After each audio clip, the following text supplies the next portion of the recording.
ডাকে রে থেকে যারা এসছেন তারাও বিশাল অভিনেতা, আবার যারা অনেকেই আছেন যারা মঞ্চ থেকে আসেন তারাও খুব বড় অভিনেতা। এবার তুফান সিনেমা দুষ্টু কোকিল গানে মিমি চক্রবর্তীর এমন খোলামেলা পোশাক নিয়ে একই বললেন কলকাতা জনপ্রিয় অভিনেতা প্রসেনজিৎ চট্টোপাধ্যায়। কিন্তু হঠাৎ করে কেন মিমি চক্রবর্তীর এমন পোশাক নিয়ে কটাক্ষ করলেন প্রসেনজিৎ চট্টোপাধ্যায়? বিস্তারিত জানতে হলে ভিডিওটিতে লাইক করে না টেনে দেখতে থাকুন।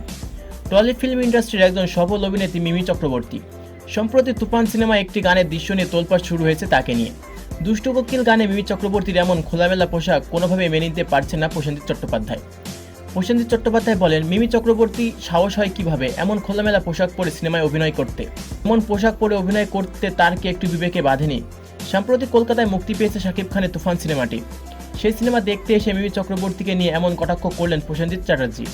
তিনি বলেন, মিমি এমন কাজ করবে এটা আমরা কখনো ভাবতে পারিনি।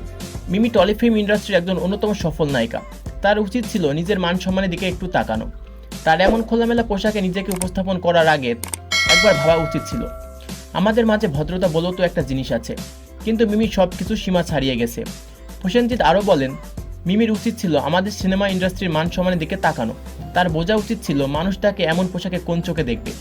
প্রসেনজিৎ চ্যাটার্জি আরও বলেন, খুব ভালো অভিনেত্রী মিমি চক্রবর্তী, তার সাথে আমার কয়েকবার দেখা হয়েছে ও কথা হয়েছে। মিমি চক্রবর্তী খুব সরল সোজা মনের মানুষ।